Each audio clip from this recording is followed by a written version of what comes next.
अस्सलाम वालेकुम। गुज़िश्ता वीडियो में जैसे मैंने अर्ज़ किया था त्रिमूर्ति का कि तीन बड़े खुदा हैं। ऐसे तो करोड़ों देवी देवता हैं, लेकिन इनके तीन बड़े खुदा हैं जिनमें शिव, विष्णु और ब्रह्मा हैं। तो ब्रह्मा, जैसे एक साधु का मैं सुन रहा था तो वो कह रहा था किसी को समझाने के लिए कि ब्रह्मा ब्राहीम असल ब्राहीम है। तो इब्राहिम के साथ अगर एक अलिफ लगा दिया जाए तो इब्राहिम बन जाएगा।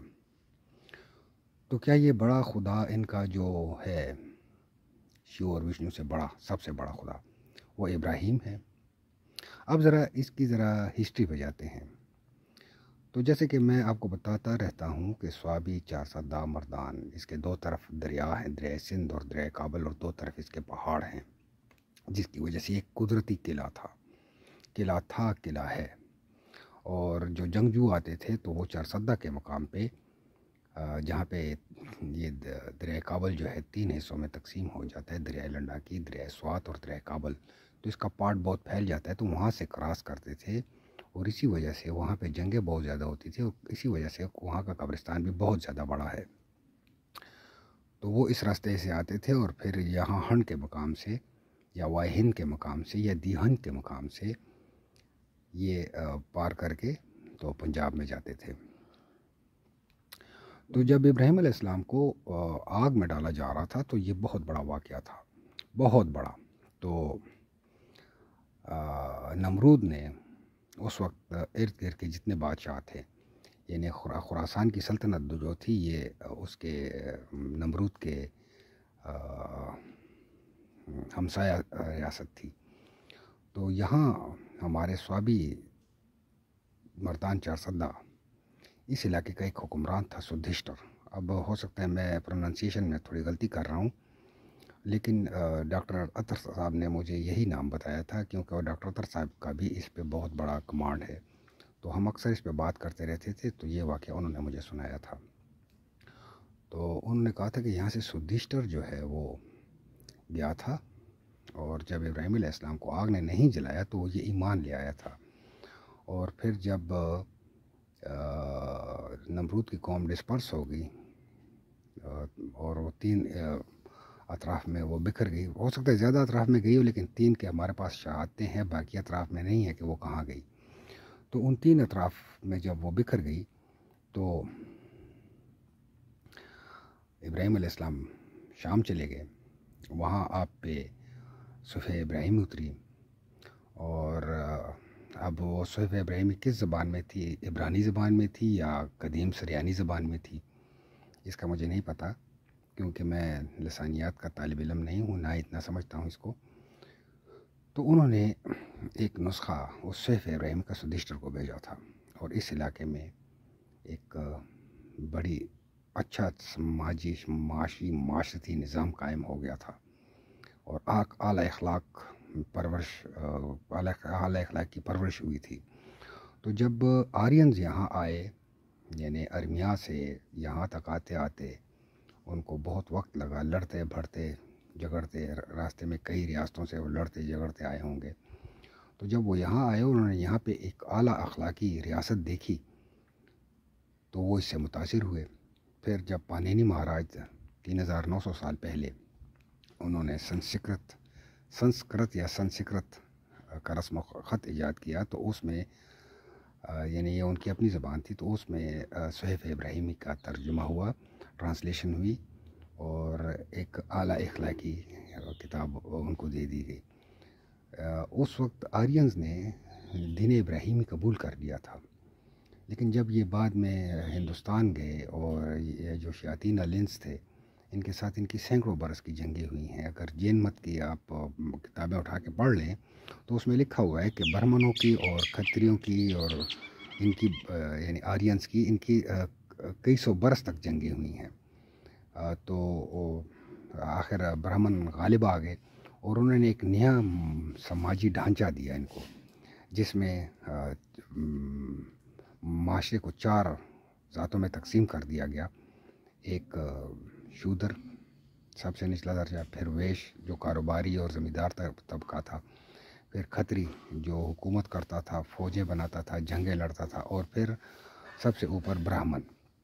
اور براہمن جو ہے وہ مذہبی تھا، اور یہ سب سے بڑا اور سب سے طاقتور اور سب سے مقدس یہی براہمن تھے.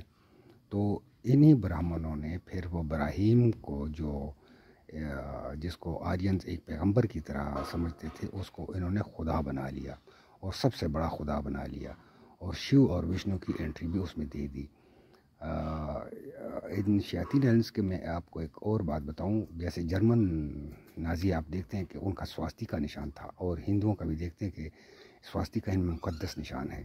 اسی طرح بدھ مت میں بھی اور کئی اور اقوام میں بھی سواستی کا ایک مقدس نشان ہے. تو آرینز کے ہندوستان آنے سے پہلے 700 سال تقریباً پہلے جو ہڑپا کی ریاست تھی وہ تباہ ہو چکی تھی. میں خود ہڑپا گیا ہوں، تو وہاں کے میوزیم میں میں نے وہ سب کچھ دیکھا ہے.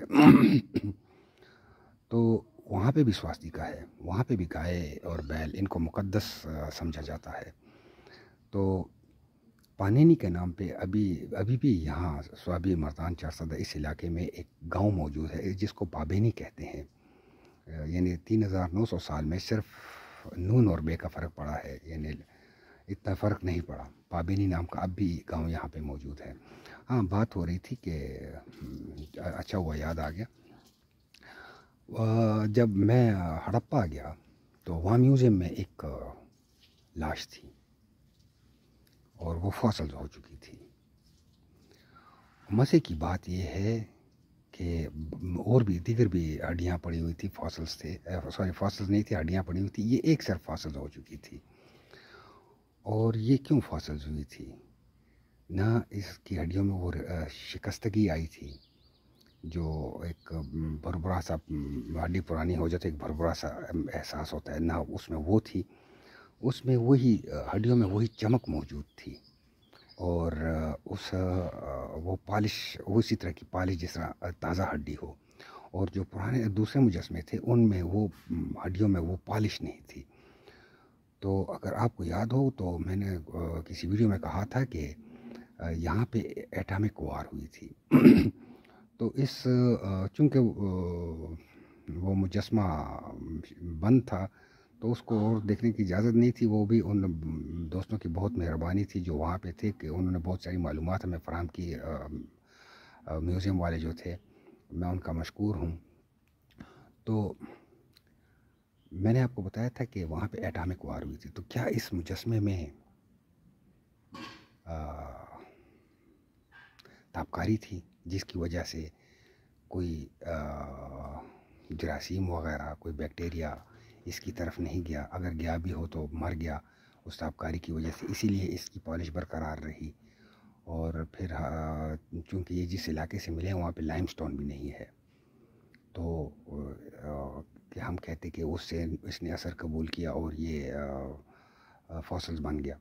تو کیا وقت کے ساتھ ساتھ جو پانی اور دیگر چیزوں سے اس کو لائم سٹون ملا، اس سے یہ فاسلز بنا اور اس پہ یہ چمک جو اس کی برقرار تھی؟ تو اس کی وجہ یہ تھی کہ اس میں تابکاری تھی. اب میں واپس اپنے موضوع کی طرف آتا ہوں. تو ابراہیم علیہ السلام پہ ایمان لا کے ان لوگوں نے ایک اچھا دین قبول کیا، لیکن انہی شیاطین الانس نے ان کو صدیوں تک مار دے کے ان پہ غالب آ گئے اور ان کو ایک علیحدہ قسم کا نظام حیات دیا. امید ہے میں اپنی بات آپ کو سمجھانے میں کامیاب رہا. السلام علیکم.